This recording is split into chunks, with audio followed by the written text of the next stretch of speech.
My wife secretly sold our family home for $450, $0 behind my back, then claimed I fraudulently stole the money. It turns out she was negotiating with her lover, who's now demanding half of everything in a bitter legal battle. Hello everyone. Dear listeners, please share your thoughts in the comments section below.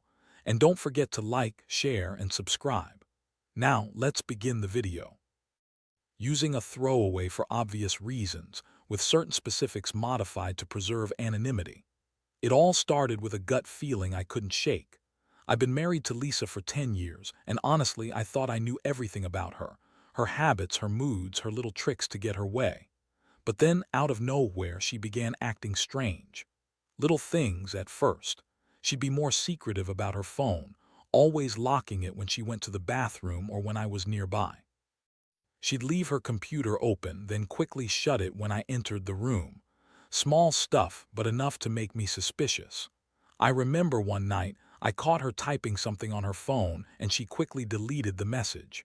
I didn't see what it was, but the way she looked at me, guilty, nervous, sent a chill down my spine. Things escalated when I noticed she was unusually defensive whenever I asked about her whereabouts or who she was texting. She'd brush me off with some bullshit excuse about work or needing me time. But I knew better. It was like she was hiding something. I started paying closer attention, watching her movements, her tone. She'd get defensive, snap at me for asking questions. That's when I first thought maybe she's cheating. But I didn't have proof, so I kept quiet, hoping I was just overthinking it. Then came the moment that changed everything. I was cleaning out the garage one Saturday looking for something when I found a receipt in her purse. It was for a hotel room reservation, booked in her name but paid with cash. The date, the night she said she was at her sister's house. That's when I saw the text messages on her phone, flirty, suggestive messages with a number I didn't recognize. I remember reading it, my stomach twisting in knots. The guy was calling her beautiful, asking when he could see her again. My mind spun. This wasn't just an innocent flirt, it was an affair. I felt sick, betrayed, humiliated. I confronted her that night. I remember standing in the living room, my hands trembling, voice shaking as I asked her to explain. Lisa sat there, lips pressed tight, trying to deny everything at first. She called me paranoid, accused me of snooping, said I was imagining things. But I laid out the evidence, her text messages, the hotel receipt, her nervousness, and her face turned pale. That's when she snapped, started yelling that I was crazy, that I didn't understand her anymore, that I was suffocating her with my mistrust. She told me it was just sex, that it didn't mean anything, that she loved me but needed some excitement. I felt like I'd been punched in the gut. How could she say that? After everything we built together, the emotional impact hit me hard. I was furious but also hurt, deeply hurt. I'd given her my trust, my loyalty, my years. I never thought she'd betray me like this. I felt betrayed, angry, and confused all at once. I wanted to smash something, scream at her, but I just stood there silent. I wanted to believe she was lying, that it was all a mistake, but the evidence was undeniable. The woman I married was cheating on me behind my back, and then she had the nerve to gaslight me, call me crazy. That night I couldn't sleep. The betrayal cut so deep I didn't know how to process it. I kept replaying everything, trying to find some way to fix it, some way to forgive her. But the truth was I was broken. My trust was shattered. That's when I started thinking about what to do next. I knew I couldn't just pretend it didn't happen.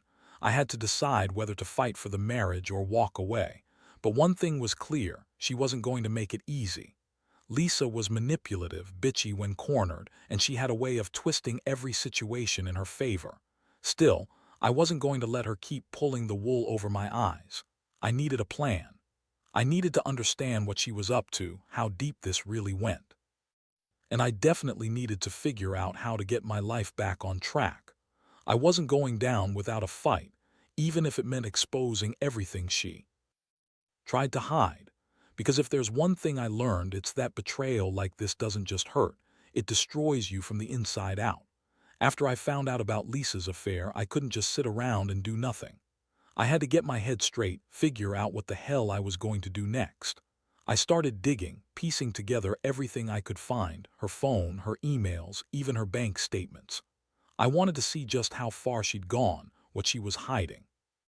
It didn't take long before I uncovered something shocking.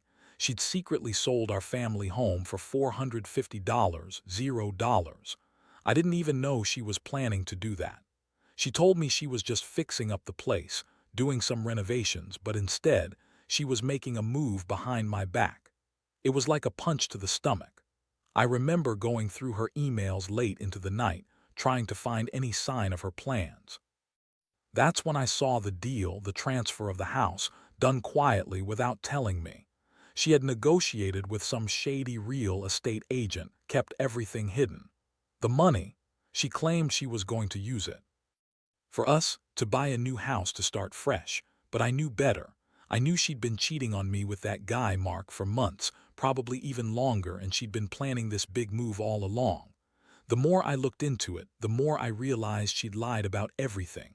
She lied about her whereabouts, about her work trips, about her meetings. All of it was a cover for her secret life with Mark. I felt betrayal like I'd never experienced before. She'd taken our home, our memories, everything we built together, and sold it off for some guy she barely even knew. And then to top it all off, she had the nerve to claim I was the one stealing from her, that I was trying to cheat her out of her money. That was her lie, her way of turning things around. But I saw through her bullshit. I was furious, but I knew I had to stay calm, at least on the outside. Inside, I was boiling. I couldn't believe she was so willing to throw everything away for a fuckboy. That's when I started planning my revenge.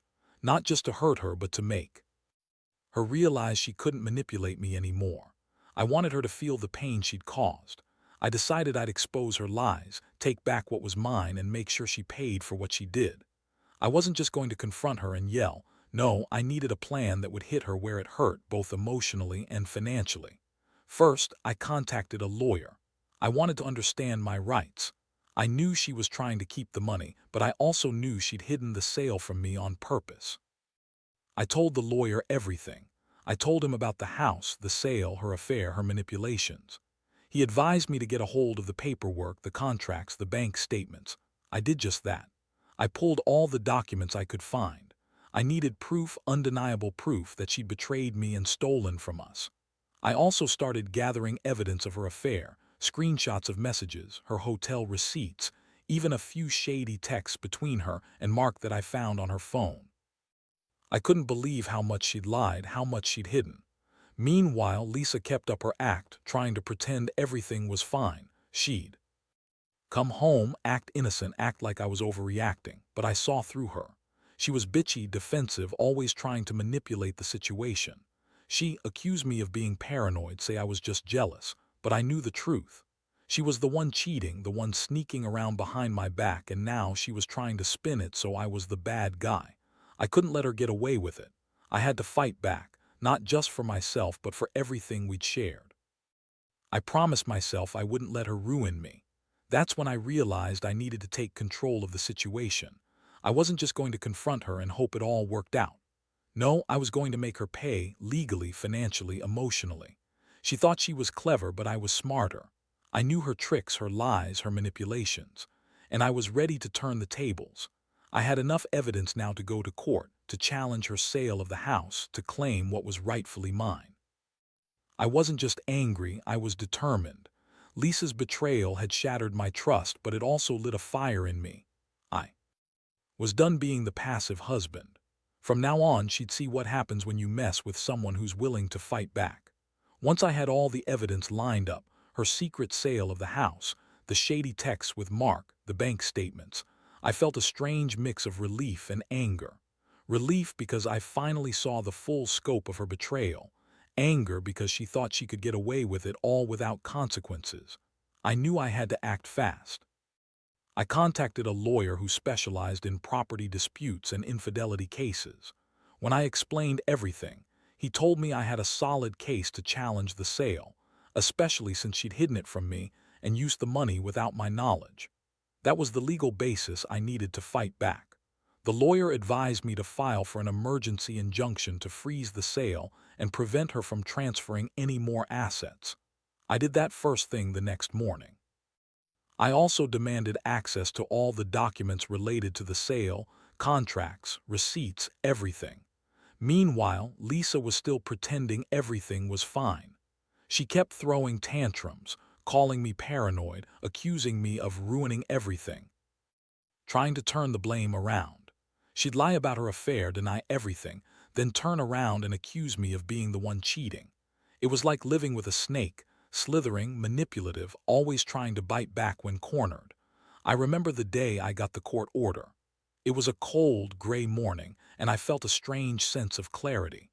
The judge granted the injunction, which meant Lisa couldn't access the money or move forward with the sale. She was furious, screaming, calling me every name in the book. That's when I decided I'd go even further.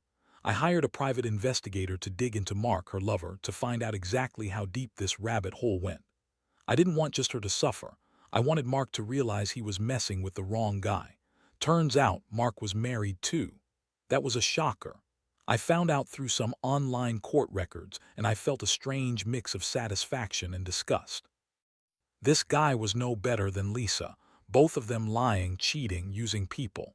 I couldn't believe I'd been played by two of them.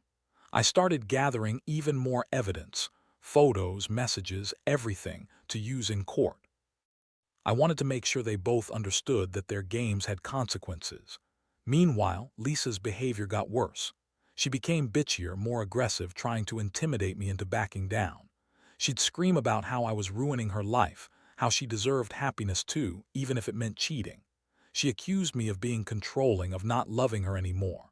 But the truth was, I loved her enough to want honesty, respect, and loyalty. Her actions proved she didn't feel the same. The more she lied, the more I realized I had to protect myself, my assets, and my dignity. I also started secretly recording her, her phone calls, her angry outbursts, things that could be useful if she tried to lie her way out of everything. I wasn't proud of it, but I knew I had to do whatever it took to get justice. I was tired of feeling like a fool, tired of her manipulation, tired of feeling powerless. This was war, and I was ready to fight it with everything I had. I knew the legal battle wouldn't be quick or easy, but I also knew I couldn't let her get away with stealing my home, my money, or my life. Every day I felt more determined. I couldn't believe I was living through this, but I also realized it was a turning point. I had trusted her for so long, but that trust was gone now. All I had left was the truth, and I was going to make sure everyone knew it. Lisa thought she was clever, that she could lie her way out of everything, but I was about to show her that betrayal has a cost, and I wasn't going down without a fight. This wasn't just about money or a house anymore. It was about respect, about standing up for myself when someone tried to tear me down. I knew I'd come out of this stronger, even if it meant losing her. Because at the end of the day, I'd rather face the truth than keep living in her lies. By now, I was fully immersed in the legal chaos. Every day brought some new twist, more lies, more manipulation from Lisa, and more evidence I uncovered. I remember sitting in my lawyer's office one afternoon, feeling exhausted but determined. We went over the case, the paperwork, and the strategy. I had to prove that Lisa had secretly sold the house, that she'd lied about her whereabouts, and that the money was rightfully mine. It wasn't just about the property anymore. It was about standing up for myself after being for so long. The lawyer told me that since she'd hidden the sale and used the money without my consent, I stood a good chance of reclaiming the property or at least getting a fair settlement. My plan was to get everything back, our home, the money, and her assets, because she'd essentially stolen from me. It made me furious thinking about all those years I'd worked hard, saved every penny, only for her to blow it all behind my back. But I also knew I had to be strategic. She was manipulative and bitchy, and she'd try to spin everything to her favor. Meanwhile, Lisa's attitude grew even more hostile. She started throwing tantrums, calling me names, accusing me of being controlling and jealous. She told anyone who'd listen that I was an abusive, paranoid husband who just wanted to control her. I could see her trying to rally her friends and family to her side, but I didn't care. I was focused on the legal fight. I had to keep my cool, stay composed, and stick to the facts. If I lost my temper or let her intimidate me, I'd lose everything. So I kept my head down, gathering more evidence and preparing for the court hearings. One day, I managed to get my hands on her phone records. What I saw made my blood boil. There were dozens of texts between her and Mark, flirty, explicit messages, plans to meet up, even some photos. She lied right to my face about everything, pretending she was just confused or stressed. But this was more than that. It was betrayal on a level I'd never imagined. I printed out everything, making copies for my lawyer, knowing these would be crucial in court. The worst part was seeing how she lied so effortlessly. She'd deny everything, say I was paranoid, that I was trying to ruin her reputation. But I had enough to expose her. I was sick of her bitchy smirk, her manipulative tone whenever she tried to turn the tables. She thought she was above the law, that she could get away with this. But I was determined to prove her wrong. I knew I couldn't change what she did, but I could make sure she paid for it legally. At the same time, I started talking to some of her friends, gathering information about her past behaviors, her manipulative side, her tendency to lie, her quick temper. I wanted to understand her better, to anticipate her next move. It was like playing chess with a very dangerous opponent. I knew she'd try to use her bitchy attitude to turn people against me, to paint herself as the victim. But I was prepared. I had the evidence, the legal backing, and a clear plan. I wasn't just fighting for the house or money. I was fighting to reclaim my dignity, to show her that betrayal has consequences. I also decided I needed to get my own head straight. I started seeing a counselor, not just to handle the stress but to process everything. I couldn't let her manipulate my emotions anymore. I had to stay grounded, focused, and ready for the next legal move. Every night I'd lie in bed, replaying her lies, her manipulations, and I'd tell myself I'd come out of this stronger, that she couldn't keep pulling the strings forever. I was tired of her bitchy, entitled attitude, and I knew deep down that she'd regret ever crossing me. This whole ordeal was a nightmare, but it was also a wake-up call. I realized how much I'd compromised, how much I'd trusted someone who didn't deserve it. But I also saw the strength I had to fight back. I was done being the victim.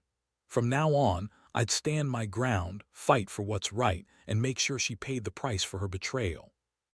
The legal process was slow, frustrating, and emotionally draining, but I was in it for the long haul.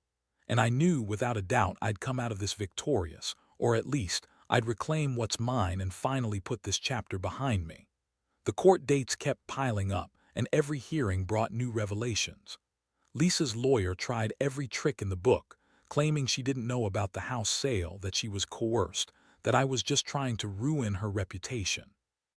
But I had the evidence, screenshots, bank statements, the sale documents, her own words caught on tape. I could see her bitchy smirk falter more and more with each court appearance. She was used to controlling the narrative, but now she was on the defensive, and it was satisfying. I remember sitting across from her in the courtroom, watching her try to maintain that bitchy, entitled attitude. She was furious, sneering at me as if I was the one doing wrong. She called me paranoid, accused me of stalking her, said I was trying to control her life. But I just kept my cool, knowing that the truth was on my side. Every lie she spun, I had the evidence to counter. I could see her desperation growing, her bitchy facade cracking under the pressure. Meanwhile, Mark's name kept coming up in court. His wife, Lisa's lover, was suing him for emotional abuse and infidelity. That was a small victory, seeing him squirm, knowing he was caught in the mess he helped create. I'd uncovered enough to show that Mark was not just cheating with Lisa, but was also involved in some shady financial dealings, money laundering possibly. That was a bonus, because it added to the legal pressure on him. I wanted him to understand that messing with me was a huge mistake. The legal battle wasn't just about money anymore. It was about exposing the lies, the manipulations, the betrayal. I had to stay sharp, keep gathering evidence, and prepare for the final court hearing. I knew Lisa would do everything she could to spin the story, to make herself look like the victim. But I had learned her tricks. I knew her bitchy attitude was just a mask. Beneath it, she was desperate, cornered, and losing control. One day, I finally got the official ruling. The judge ordered Lisa to return the house and the sale proceeds, plus damages for her deceit. It was the moment I'd been fighting for. I felt a strange sense of relief mixed with exhaustion. She sat there, bitchy as ever, trying to argue her way out of it, but the court had spoken. I finally had some closure. The house was mine again, and her lies had been exposed for everyone to see. But the aftermath wasn't just about winning legally. It was about the emotional toll. I felt drained, betrayed, angry. Lisa's bitchy attitude never really changed. It was like she thought she could manipulate her way out of everything. But I'd learned a lot through this process.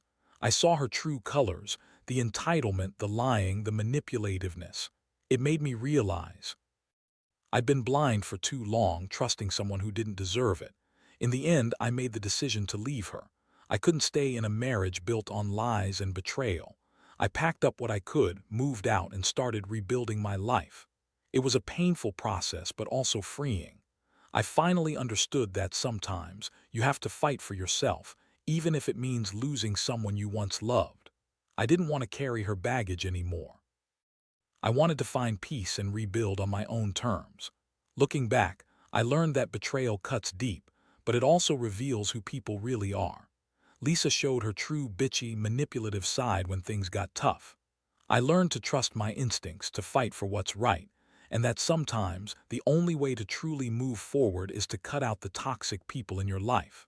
This experience has made me stronger, more cautious, and more aware of what I deserve. I hope anyone reading this who's going through something similar realizes that you're not alone, and that standing up for yourself is the most powerful thing you can do. After everything that happened, the betrayal, the legal battles, the exposure, I finally felt like I could breathe again. The house was back in my name, and Lisa had no choice but to accept the reality she'd tried to deny for so long. But even as I moved on physically, emotionally, I knew the scars would stay with me for a while.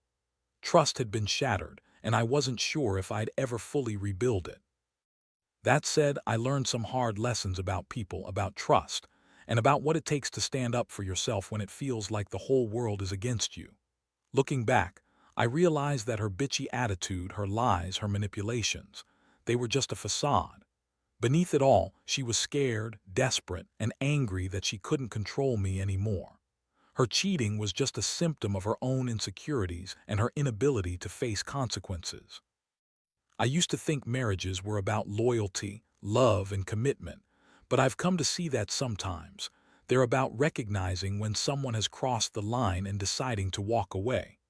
No matter how much you want to believe in the fairy tale, the truth will always find a way to surface. I have no illusions about Lisa now. She's still the same manipulative, entitled person she was. Just now, she's also a cautionary tale. I hope others can learn from my experience. Never ignore the signs, never assume someone's loyalty is guaranteed, and always protect yourself legally and emotionally. Because betrayal can come wrapped in a pretty package with a bitchy smile and 1,000 lies, but the truth always comes out in the end. As for me, I'm finally starting to rebuild. I've taken time for myself, focused on my health, my career, and reconnecting with friends and family. I've realized that I don't need someone who manipulates, lies, and cheats to feel whole. I deserve honesty, respect, and loyalty, things I thought I had with Lisa but lost along the way. Now, I look forward to a future where I can trust again, where I can love without suspicion, and where I can finally put this nightmare behind me. The biggest lesson I learned is that betrayal isn't just about losing money or a house, it's about losing part of yourself. But you get that back, piece by piece, when you stand up and fight for what's right. I hope anyone reading this, who's going through a similar situation, finds strength in my story. Because no matter how bitchy, manipulative, or sneaky someone is, the truth will always come out. And in the end, the only thing that really matters is your own integrity, your own peace of mind, and your ability to walk away from the chaos with your head held high.